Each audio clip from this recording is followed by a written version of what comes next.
ఇప్పుడు ఈ యొక్క ఆశీర్వాదం అనేది మనం అనేక సార్లు చదివి ఉండొచ్చు. ఏ ఆశీర్వాదం మనం కూర్చున్నాం?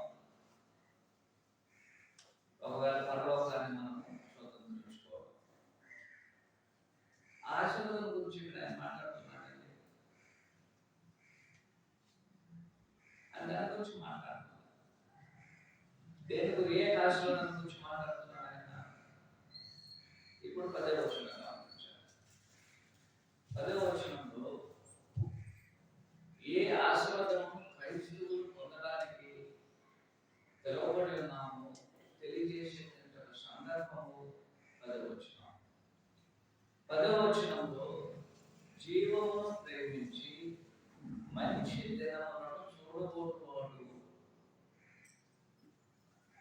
ఏ ఆశీర్వాదం పొందడానికి పిలువబడి ఉన్నాము? మంచి దినములను ఈ యొక్క భూమి మీద చూడడానికి మనం పిలువబడి ఉన్నాం. అయ్యా, క్రైస్తవునికి ఆశీర్వాదాలు అనేది ఈ భూమి మీద లేదు. ఎవరు చెప్పారు దాన్ని? ఒకవేళ అలా ఉన్నట్లయితే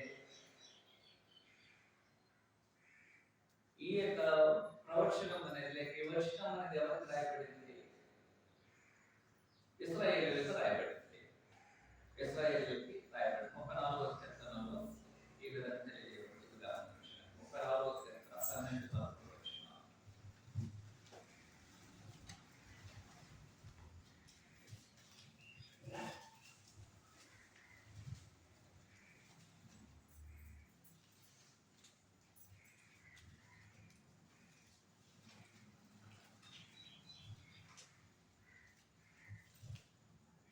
పన్నెండవ వచనము 34వ కీర్తన 12-13 వచనాలు. బ్రతకగోరు వాడెవడైనా ఉన్నాడా? మేలు నొందుచు అనేక దినములు బ్రతకగోరుచున్న వాడెవడైనా ఉన్నాడా? చెడ్డ మాటలు కలగకుండా నీ నాలుకను, కపటమైన మాటలు కలగకుండా నీ పెదవులను కాచుకోను. ఇదే వచనములు అనేది ఎక్కడ రాయబడింది? మనం చదివిన కీర్తనలో రాయబడింది. ఇప్పుడు కీర్తనలో మనకు వచ్చే ఆలోచన చేద్దాం. ఇక్కడ కీర్తనకారుడు ఏ దినాల గురించి మాట్లాడుతున్నాడు ఆయన? అది ఇశ్రాయేలీయులకు రాయబడింది. ఇశ్రాయేలీయులకు రాయబడినటువంటి మాటలు 12వ వచనంలో బ్రతకగోరు వాడు ఎవడైనా ఉన్నాడు, మేలు నొందుచు అతి మంచి దినాలను చూస్తూ అనేక దినములు బ్రతకగోరు వాడు ఎవడైనా ఉన్నాడా? ఈ యొక్క మాటలు అనేది ఎవరికి రాయబడింది? ఇశ్రాయేలీయులకు రాయబడింది. ఇశ్రాయేలీయులకు రాయబడినటువంటి మాటలు ఏ యొక్క మంచి దినాల గురించి మాట్లాడుతున్నాడు ఆయన? భూమి మీద మంచి దినాలు, ఈ భూమి మీద మంచి దినములను చూస్తూ దీర్ఘకాలము బ్రతికేటువంటి మనుషుడు ఎవడైనా ఉన్నాడా? ఒకవేళ ఉన్నట్లయితే అతడు ఏం చేయవలసిన కండిషన్ అని చెప్పబడింది. ఇది ఇశ్రాయేలీయులకు రాయబడింది. అది భూసంబంధమైన దినాల గురించి మాట్లాడబడుతుంది అని మనము అందరం అర్థం చేసుకున్నాం, ఎందుకంటే ఉన్నాం కాబట్టి. కానీ ఇదే వచనములను పేతురు గారు కోట్ చేసుకొని ఆనాడు ఇశ్రాయేలీయులకు ఏం చేస్తున్నాడు ఆయన? ఆనాడు భూసంబంధమైనటువంటి ఇశ్రాయేలీయులకు, ఆత్మ సంబంధమైన ఇశ్రాయేలీయులకి క్రైస్తవులకు రాస్తున్నాడు.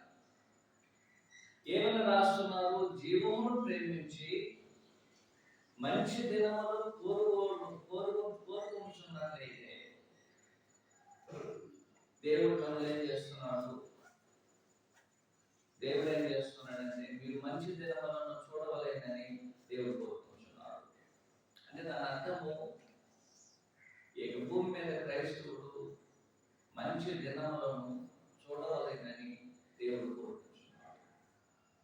అలాంటి మంచి దినములను క్రైస్తవులు చూడడానికి, దేవుడు చూపించడానికి, అలాంటి ఒక ఆశీర్వాదములకు మనము వారసులు అవ్వడానికి దేవుడు మనం పిలుచున్నాడు. అది కాంటెక్స్ట్ అనేది 1 Peter 3వ అధ్యాయము 9, 10, 11, 12 వచనాలు. కాబట్టి క్రైస్తవులు ఎందుకు పిలువబడి ఉన్నారంటే ఆశీర్వాదములకు వారసులు కావడానికి పిలువబడి ఉన్నారు. ఏ ఆశీర్వాదం పొందడానికి పిలువబడి ఉన్నారు? 12వ వచనం ప్రకారము, 12వ వచనం ప్రకారము జీవమును ప్రేమించి మంచి దినములను చూడడానికి దేవుడు ఆ మంచి దినములను ఈ భూమి మీద క్రైస్తవులు చూపించాలనుకుంటున్నారు. ఒక మంచి దినములు అనేది ఎలా ఉంటుందో మనం ఈ భూమి మీద చూపించాలి. లేదంటే అది వచ్చి పరలోకము, పరలోకం గురించి చెప్పిన కాంటెక్స్ట్ కావాలి. బైబిల్ మాట్లాడేది కావచ్చు. కాంటెక్స్ట్ అనేది పరలోకం. మంచి దినములను చూడకూడము. ఎక్కడ మనం చూడాలి? భూమి మీద. అయ్యా దేవుడు వచ్చి మనుషులు దేన్ని ఎందుకు సృష్టించారు?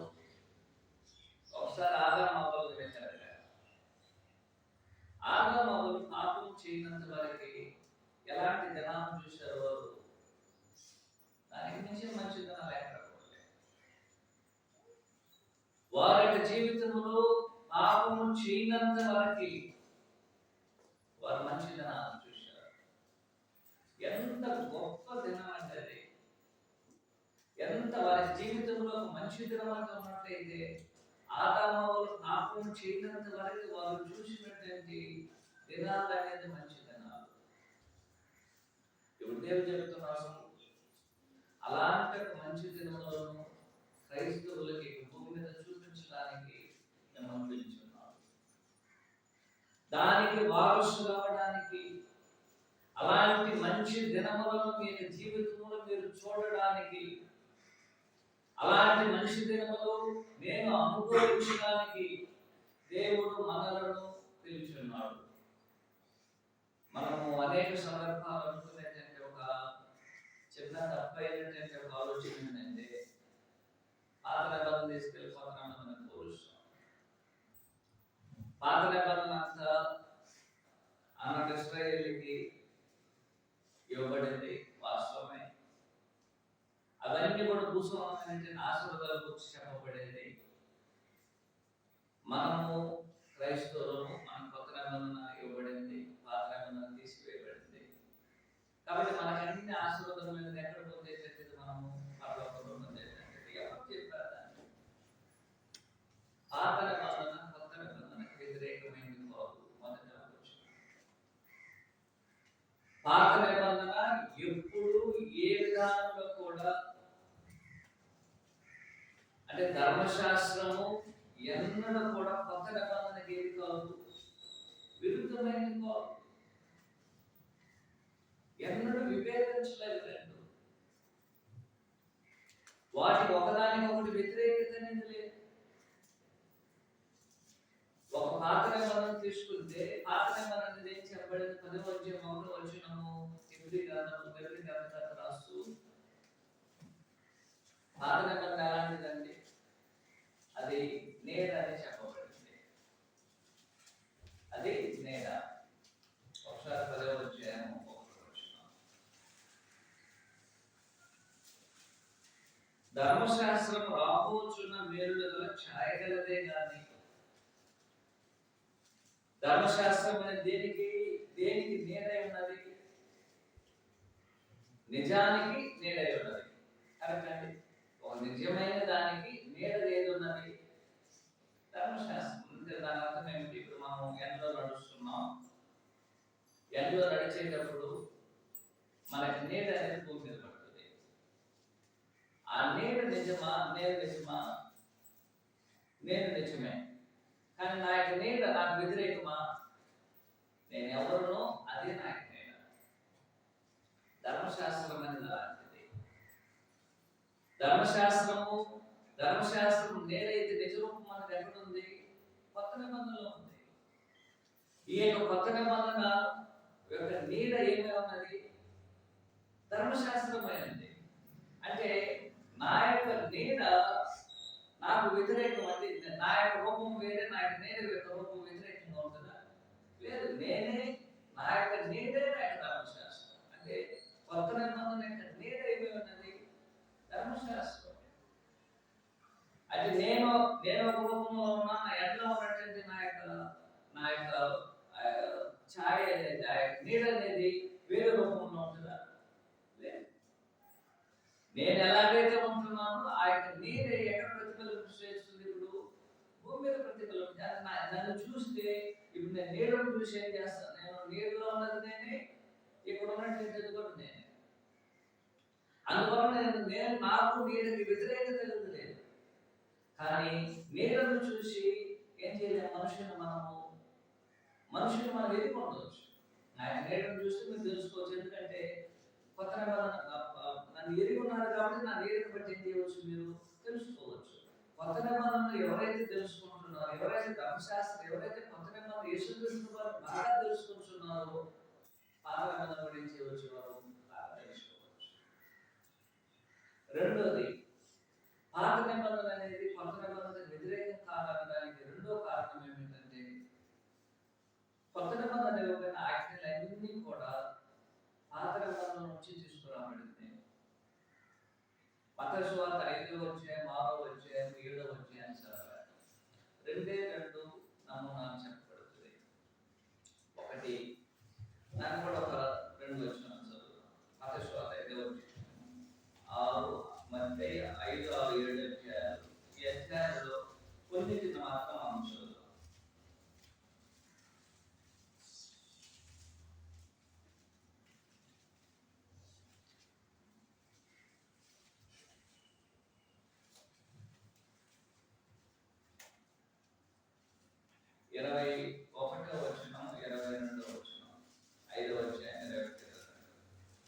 నరహత్య చేయవద్దు, నరహత్య చేయవాడు విమర్శకులు కానీ పూర్వీకులతో చెప్పబడిన మాట మీరు విన్నారు కదా. ఎక్కడ విన్నారు? మీరు ధర్మశాస్త్రంలో విన్నారు. పూర్వీకులతో చెప్పబడిన మాట ధర్మశాస్త్రంలో విన్నారు. ఇప్పుడు యేసుక్రీస్తు వారు గమనించిన ఏం చెప్తున్నారు? నేను మీతో చెప్తున్నదేమనగా, ఈ సహోదరుని మీద కోపపడు ప్రతివాడు విమర్శకులు ఉన్నారు, తన సహోదరుని చూసి వెళ్తుందని చెప్పువాడు మహాసభకులు ఉన్నారు, ద్రోహి అని చెప్పువాడు నరకాగ్నిలో. ఎక్కడి నుంచి? ఇప్పుడు కొత్త నిబంధన ఆజ్ఞ ఏది, పాత నిబంధన ఆజ్ఞ ఏదని ఇక్కడ 2 వేర్వేరు రూపాలు చెప్తున్నారు ఆయన. పూర్వీకులతో చెప్పబడిన మాట మీరు విన్నారు కదా, ధర్మశాస్త్రంలో ఏ విధంగా చెప్పబడుతుంది, అది వాస్తవం. కానీ నేను మీకు కొత్త నిబంధన ఇస్తున్నా, నేను మీతో చెప్పున్నది ఏమనగా, ఆయన అధికారపూర్వకంగా ఇస్తున్నాను, కొత్త నిబంధన ఇస్తున్నా. ఎక్కడి నుంచి తీసుకొని ఇస్తున్నాడు ఆయన? పాత నిబంధన నుంచి తీసుకొని కొత్త నిబంధనకి ఆర్డర్ చేస్తున్నాడు ఆయన. వ్యతిరేకంగా ఉందని ఎక్కడైనా దాంట్లో చేస్తున్నాం. కాబట్టి మొదటగా మనం ఆలోచించాల్సిన విషయము, పాత నిబంధన కొత్త నిబంధనకి వ్యతిరేకమైనది కాదు. దానికి మనం ఏం చేసాం? 2 రుజువులు చేసాం. ఒకటి ఏం చేసాము? పాత నిబంధన అనేది ఏమైనది? నేరుగా ఉన్నది. కొత్త నిబంధన నిజ రూపంలో ఉన్నది. రెండోది, పాత నిబంధనలో ఉన్నటువంటి అనేకమైన ఆజ్ఞల నుంచి కొత్త నిబంధన అనేది చేయబడింది, స్థాపించబడింది. మూడోది ఏమిటంటే, పాత నిబంధన అనేది ఎందుకు వారికి అనుగ్రహించబడింది? యేసుక్రీస్తు వారు వ్యతిరేకించడానికి కాదు, వారందరినీ యేసుక్రీస్తు వారు అయితే నడిపించడానికి తీసుకురాబడి. గలతీ రాసిన పత్రిక 3వ అధ్యాయం 24వ వచనంలో,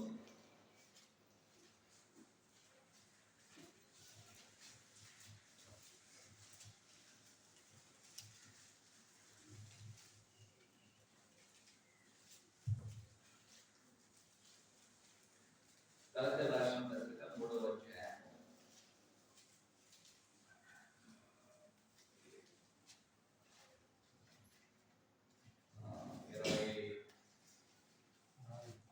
24వ వచనం. కాబట్టి మనము విశ్వాస మూలమున నీతిమంతులకు తీర్చబడినట్లు క్రీస్తు వద్దకు మనలను నడిపించుటకు ధర్మశాస్త్రం మనకు బాలశిక్షకుడు ఆయను. ధర్మశాస్త్రం అనేది క్రీస్తుకు విరోధమైనదండి. ధర్మశాస్త్రం వారికి ఇవ్వబడడానికి ఒక కారణం ఏమిటంటే వారందరినీ ప్రభువు వద్దకు నడిపించడానికి. ధర్మశాస్త్రం ప్రభువును గురించి బోధిస్తుంది, ప్రభువును గురించిన అనేకమైన విషయాల గురించి బోధిస్తుంది, ప్రభు యొద్దకు వారందరినీ తీసుకొని వస్తుంది. అంతేకాని ధర్మశాస్త్రం ఎన్నడూ కూడా కొత్త నిబంధనకు వ్యతిరేకమైనది కాదు. అయితే ధర్మశాస్త్రం అనేది ఏం చేయబడింది? ధర్మశాస్త్రం అనేది వారికి ధర్మశాస్త్రము దేవుడే అనుగ్రహించాడు వారికి. కొత్త నిబంధన ఎవరు అనుగ్రహించారు? దేవుడే వారికి అనుగ్రహించాడు. ధర్మశాస్త్రం అనేది ఏం చేయబడింది? ధర్మశాస్త్రం అనేది పరిశుద్ధాత్మలో ప్రేరేపించబడింది. కొత్త నిబంధన కూడా ఏం చేయబడింది? అదే పరిశుద్ధాత్మలో ప్రేరేపించబడింది. ధర్మశాస్త్రం ఏ దేవుడు ఉన్నాడు, అదే దేవుడు ఎక్కడున్నాడు? కొత్త నిబంధనలో కూడా ఉన్నాడు. ఏం మార్చబడలే, అన్ని ఒకే రకంగా ఉన్నాయి. కానీ ధర్మశాస్త్రం అనేది ఉన్నంత కాలము మనము దేవుడు పిల్లల కాలేము కాబట్టి ధర్మశాస్త్రం అనేది ఏం చేయబడింది? తీసివేయబడింది. అది దేవుని పిల్లల కంటే ఇశ్రాయేలుకి అనుజులకి మధ్య ఏ విధంగా ఉన్నది? ఒక అడ్డుగోడగా ఉంది కాబట్టి దాని వలన అది ఏమనొచ్చి ధర్మశాస్త్రంలో చెప్పబడిన ఒక వాగ్దానం అనేది దేవుని పిల్లలకు నెరవేరవలేనంటే ఆ ధర్మశాస్త్రం అనేది చేయకూడదు, ఉండకూడదు, అమల్లో ఉండకూడదు. దానికైనా శ్రేష్టమైనటువంటిది కొత్త నిబంధన అనేది చేయబడింది, మనకి అనుగ్రహించబడింది. అందువల్ల యేసుక్రీస్తు వారు ఏం చేశారు? ఆ ధర్మశాస్త్రాన్ని తీసుకెళ్లి శిలువలో వేయడం జరిగింది. శిలువలో వేశారు. దానిని తీసేసిన వెంటనే దానికి స్థానంలో కొత్త నిబంధన, దానికైనా శ్రేష్టమైన ఒక నిబంధన అనేది ప్రవేశపెట్టడం జరిగింది. ఎవరైతే ధర్మశాస్త్రానికి లోబడి ఉన్నారో వారందరూ ఏం చేయగలరు? కొత్త నిబంధనకి ఇంకా ఈజీగా లోబడగలరు. ఎందుకంటే అక్కడ మార్చబడినటువంటి సంగతులు ఏమీ లేదు. కొత్త నిబంధనకు వచ్చిన తర్వాత యేసుక్రీస్తు వారు దేవుడు ప్రభువుగా క్రీస్తుగా నియమించిన తర్వాత ధర్మశాస్త్రంలో ఉన్నటువంటి వారు ఏం చేయలేదు? కొత్త వర్గాలను తీసుకురాలేదు. యేసుక్రీస్తు చెప్పిన ఒకే ఒక మాట, దేవుని విశ్వాసం ఉంచుతున్నారు, ఎవరందరూ కూడా మీరు విశ్వాసం ఉంచాలి, ఆయన విశ్వాసం ఉంచాలి. అదే కొత్త నిబంధనను తీసుకొచ్చింది. ఆనాడు ఇశ్రాయేలు అందరూ కూడా ఏం చేశారు? ఎవరైతే ధర్మశాస్త్రం కింద క్వాలిఫైడ్ అయ్యారో, ధర్మశాస్త్రం ప్రకారము ఎంతమంది అయితే మంచి గుణాతిశయములను స్వభావాలను మార్చుకున్నారు వారందరూ ఏం చేశారు? కొత్త నిబంధనను ప్రవేశపెట్టిన వెంటనే వారు దేవునికి ప్రభువుకు లోబడడానికి ఏం చేయలేదు? వారు హెసిటేట్ చేయలే. అయ్యా మేమేం చేయాలన్నప్పుడు మీరు ప్రభు నామమున విశ్వాసం ఉంచండి. ఎవరైనా ధర్మశాస్త్రం చెప్పండి ఆయనే. అందరూ బాప్తిసం పొంది ప్రభువులోకి వచ్చారు. మొదట అన్యులు రాలా, వాళ్ళే వచ్చింది. ఎక్కడ కూడా ధర్మశాస్త్రం అనేది ఏం చేయబడలేదు. వాళ్ళు యేసుక్రీస్తు వారిని నడిపించడానికి ఎక్కడ కూడా వారికి వ్యతిరేకత లేదు. అయితే కొంతమంది హృదయ కాఠిన్యం కలిగిన వారు, యోధా మత ప్రవేశితులు, అంటే దాని మీదే యోధా మతమే ఉన్నతమైనటువంటిదని యేసుక్రీస్తు వరకు వచ్చిన అవగాహన లేని అనేక మంది వారు ఏం చేశారు? కొత్త నిబంధనను ప్రభు సంఘాన్ని ప్రభువును వ్యతిరేకించి అనేకమైన కార్యక్రమాలు జరిగించారు. కానీ ఎవరైతే ధర్మశాస్త్రాన్ని సరిగా అర్థం చేసుకుని అనుసరించారో వారందరూ ఏం చేయబడ్డారు? వారందరూ ప్రభు యొక్క అధికారంలోనికి వారు మార్చబడ్డారు. ప్రభు యొక్క అధికారంలోనికి ఏం చేయబడ్డారు? వారు మార్చబడ్డారు. వారందరూ కూడా ఏం చేయబడ్డారు? ప్రభు యొక్క రాజ్యంలోనికి మార్చబడ్డారు. కాబట్టి ధర్మశాస్త్రం అనేది కొత్త నిబంధనకు వ్యతిరేకమైనటువంటిది కాదు. అందువలన ధర్మశాస్త్రంలో ఉన్నదంతా కూడా భూసంబంధమైన ఆజ్ఞలు, భూసంబంధమైన ఆశీర్వాదాలని, కొత్త నిబంధనలో ఉన్నదంతా కూడా పరలోక ఆశీర్వాదాలని దేవుడు ఎన్నడూ కూడా చెప్పలేదు. వాస్తవానికి అనేకమైన ఆశీర్వాదాలు, పరలోక సంబంధమైన ఆశీర్వాదాలు మనకు ఉన్నాయి. దాన్నింటినీ మనం స్వతంత్రించుకుంటాం. మనం మాత్రమే కాదు, ధర్మశాస్త్రం కింద ఎవరైతే ఉన్నారో వారు కూడా ఏం చేయబోతున్నారు? మనతో కలిసి స్వతంత్రించుకోబోతున్నారు. వారికి వేరే స్వతంత్రం, మనకి వేరే స్వతంత్రం కాదు. ఆనాడు దేవుడు ఇశ్రాయేలుకి ఏం చేయలేదు? విశ్రాంతినివ్వలా. 4వ అధ్యాయం 1వ వచనం హెబ్రీ పత్రిక తెలియజేస్తున్నారు. ఇంకొన్ని దేవుని ప్రజలకు ఏం తెలిసినది? విశ్రాంతి నిలిచి ఉన్నది. ఆ విశ్రాంతి అనేది ఎవరి కొరకు, ఎవరికి వాగ్దానం చేయబడిన విశ్రాంతి అది? మొదటగా చెప్తున్న ఇశ్రాయేలుకు చేయబడిన వాగ్దానం అది. అది తర్వాత క్రైస్తవులకు చేయబడినటువంటి వాగ్దానం అది. కాబట్టి అది ధర్మశాస్త్రం కింద ఉన్నాడు సరే, కొత్త నిబంధన కింద ఉన్నాడు సరే, ఆ యొక్క విశ్రాంతిలో మనమందరం ప్రవేశించబోతున్నాము. అంటే దాని అర్థం ఏమిటంటే, పాత నిబంధనలో ఉన్నటువంటి వారు విశ్రాంతి ఇచ్చబడలేదు, వారు ప్రవేశించాల. ఉదాహరణ తీసుకుంటా, పాత నిబంధనలో ఉన్న వారు భూస్వంగమైన ఆశీర్వాదాల కొరకు ఉన్నారనుకున్నట్లయితే ఎంత పొరపాటు చేస్తాం. ఒకసారి హెబ్రీ 11వ అధ్యాయం చదవాలి. ఏ పేరు మొదలు తీసుకున్నారు?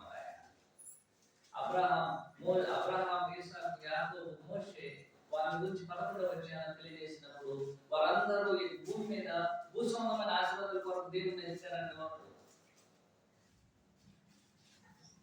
అబ్రహాము చెప్పినప్పుడు ఒక పాదం పట్టినంత భూమిని కూడా కనాన్ దేశం ఏం చేయలేదని స్పష్టంగా మొదలైంది. అయితే దేని కొరకు వారు వెతికారు? 11వ వచనం ఆయన తెలియజేస్తే ఈ విధంగా తెలియజేస్తారు, గమనించండి. 11వ అధ్యాయం హెబ్రీ రాసిన పత్రిక 14వ వచనంలో వీరందరూ ఆ వాగ్దాన ఫలం అనుభవించకపోయినా సరే దూరం నుండి చూసి వందనం చేసి తాము భూమి మీద పరదేశులు యాత్రికులై ఉన్నామని ఒప్పుకొని విశ్వాసం కలిగిన వారే వృద్ధి పొందిరి. ఎలాగో చెప్పుచు వారు స్వదేశమును వెతుకుచున్నారని నిశ్చితపరుచున్నారు కదా. వారు ఏ దేశం నుండి వచ్చారో ఆ దేశము జ్ఞాపకం ఉంచుకొని మరలా వెళ్ళి వారికి వీలు కలిగి ఉన్నాయి. అయితే వారు మరి శ్రేష్టమైన దేశమును అనగా పరలోక సంబంధమైన దేశమును కోరుచు, అందుచేత వారు తమ దేవుడు అన్నిటి దేవుడు వారు సిగ్గుపడక ఎలాగా ఆయన వారి కొరకు ఒక పట్టణమును సిద్ధపరిచి ఉన్నాడు. మనకు సిద్ధపరిచిన ఆయనకు సిద్ధపరిచిన వ్యత్యాసం అండి. వారు దేన్ని ఎదురు చూస్తున్నారో దాన్నే మనం ఎదురు చూస్తున్నాం. వారు ఏ విధంగా భూమి మీద యాత్రికులు పరదేశంలో ఉన్నారు, మనం కూడా అలాగే యాత్రికులు పరదేశంలో ఉన్నాం. కాబట్టి అటు పాత నిబంధన అయినా సరే, కొత్త నిబంధన అయినా సరే వారికి భూస్వంగమైన ఆశీర్వాదాలు అనుగ్రహించబడింది. అలాగే నిత్యమైన పరలోక ఆశీర్వాదములు కూడా వారికి అనుగ్రహించబడింది. కొత్త నిబంధనకు వచ్చినప్పుడు మనకు కూడా కొన్ని భూస్వంగమైన ఆశీర్వాదాలు అనుగ్రహించబడింది, మరియు పరలోక సంబంధమైన ఆశీర్వాదములు కూడా అనుగ్రహించబడింది. మనం భూస్వంగమైన ఆశీర్వాదాలు లేదన్నట్లయితే ఈ భూస్వంగమైన ఆశీర్వాదాల కొరకు ఎవరి మీద మనం డిపెండ్ అవ్వాలి? నాకు భూస్వంగమైన ఆశీర్వాదాలు దేవుడు భూమి మీద ఇవ్వకపోతే ఆ భూస్వంగమైన ఆశీర్వాదాల కొరకు ఎవరి మీద నేను ఆధారపడాలి? సాతాను మీదనా? మనం భూస్వంగమైన వాటి కొరకు కూడా ఏం చేయాలి? మనము దేవుడి మీద ఆధారపడాలి. 15వ అధ్యాయం 23వ వచనంలో ఈ జీవిత కాలం మట్టికే మీరు క్రీస్తు యేసును నిరీక్షించిన కదా మీరేమో మనుషులందరికంటే దౌర్భాగ్యులు. ఈ జీవిత కాలం మట్టికే కాదు, రాబో జీవితం కొరకు కూడా మనం ఎవరైనా నిరీక్షించాలి? ప్రభువును నిరీక్షించాలి. అయితే ఈ జీవిత కాలం వరకు మనం నిరీక్షించకూడదా? ఆ నిరీక్షణ ఉంచాలి. ఈ జీవిత కాలం మట్టుకు మనం ప్రభువును నిరీక్షించాలి. రెండోది ఆయన చెప్తున్నాడు, ఈ జీవిత కాలం మట్టుకు మాత్రమే కాదు, రాబో జీవితం కొరకు ఏం చేయాలి? మనము ప్రభువును నిరీక్షణ ఉంచాలి. నేను ఈ జీవితం కొరకే యేసుక్రీస్తు వారికి వచ్చినట్లయితే నేను ప్రస్తుతం అయిపోతాను. కాబట్టి ఈ యొక్క జీవితము రాబో జీవితానికి ఏం చేయాలి? మనం ప్రభువును నిరీక్షించాలి. కాబట్టి ఈ యొక్క భూమి మీద మనం ఆశీర్వదించబడాలని మరియు పరలోకం ముందు మనం ఏం చేయబడాలి? ఆశీర్వదించబడాలని దేవుని ఉద్దేశం. అందువల్ల పేతురు గారు ఏం చేస్తున్నారంటే ఆనాడు క్రైస్తవులకి ఒక ఉత్సాహాన్ని ఇస్తున్నారు. ఎందుకు పేతురు గారు వచ్చి పాత నిబంధనలో వచనాన్ని క్రైస్తవులు కోట్ చేయాలి? కారణం ఏమిటంటే మీరు కూడా మంచి దినములను చూడవలేము. ఆనాడు ఎలాగైతే ఆదాము అవ్వలు భూమి మీద మంచి దినములను చూశారు, అలాంటి మంచి దినములను క్రైస్తవులు కూడా దేవుడు ఏం చేయాలనుకుంటున్నాడు? భూమి మీద చూపించాలనుకుంటున్నారు. రెండోది గమనించాలి. ఒకటి మనం ఏం చేసామంటే ధర్మశాస్త్రం అనేది కొత్త నిబంధనకి వ్యతిరేకమైంది కాదు. మన వ్యతిరేకం అనుకున్నట్లయితే మనకి బైబిల్ గురించి తెలియదు. వ్యతిరేకత అనేది ఎక్కడ కూడా లేదు. వ్యతిరేకత అనేది మనుషుల యొక్క మనసులో ఉండొచ్చు. కానీ ధర్మశాస్త్రం అనేది కొత్త నిబంధనకు వ్యతిరేకించడానికి ఇవ్వబడాల. కొత్త నిబంధన స్థాపించబడడం వల్ల ఒకే నిబంధన ఉండాలి కాబట్టి ఇంకొక నిబంధన ఏం చేయబడలేమో తీసివేయబడాలి. ధర్మశాస్త్రం ఉన్నంత వరకు మనం ఏం చేయబడలేము. అబ్రహాముకి ఇవ్వబడిన ఆశీర్వాదాన్ని మనం పొందలేము. అబ్రహాము గారికి ఇవ్వబడిన ఆశీర్వాదం అనేది ఏమిటి? లోక జనములు నీ కుమారుని వల్ల ఏం చేయబడాలి? ఆశీర్వదించబడాలి. ఆ యొక్క వాగ్దానం నెరవేరవలేనంటే దీనికి ఆటంకంగా ఉన్నది ఏమిటి? ధర్మశాస్త్రం. అది అబ్రహాం కాలంలో ఇవ్వబడలేదు, మోషే కాలంలో ఇవ్వబడింది. 1500 సంవత్సరాలు ఉంది. ఈ 1500 సంవత్సరాల్లో మన ధర్మశాస్త్రం ఏం చేసిందంటే దేవుడు ఇశ్రాయేలు కాని వారికి మధ్య ఒక గోడను ఏర్పాటు చేసింది. ఆ గోడ అనేది పోతే తప్ప అబ్రహాంకు దేవుడు చేసిన ఆశీర్వాదం అనేది లోకమంతా రావడానికి అవకాశం అనేది లేదు. కాబట్టి ఇది మనం చదివినటువంటి 3వ అధ్యాయం అని చెప్తుంది. గలతీ 3వ అధ్యాయంలో అదే విషయం మనకు తెలియజేస్తుంది. రోమీ రాసిన పత్రిక 4వ అధ్యాయము అదే విషయాన్ని తెలియజేస్తుంది. అబ్రహాం యొక్క సంతానము వలన కలిగినటువంటి ఆశీర్వాదములకు మనం వారసులు అవబోతున్నాము. కాబట్టి మొదటగా ధర్మశాస్త్రం అనేది కొత్త నిబంధనకు వ్యతిరేకమైనది కాదు. కొన్ని సందర్భాలలో ధర్మశాస్త్రం యొక్క పద్ధతులు అనేది కొత్త నిబంధనకు వ్యతిరేకంగా ఉండవచ్చు. మనుషులు అలాగా అర్థం చేసుకుంటవచ్చు. కానీ దేవుడు వచ్చి ధర్మశాస్త్రం అని ఇచ్చింది, కొత్త నిబంధన ఇచ్చినది ధర్మశాస్త్రాన్ని వ్యతిరేకించడానికి కాదు.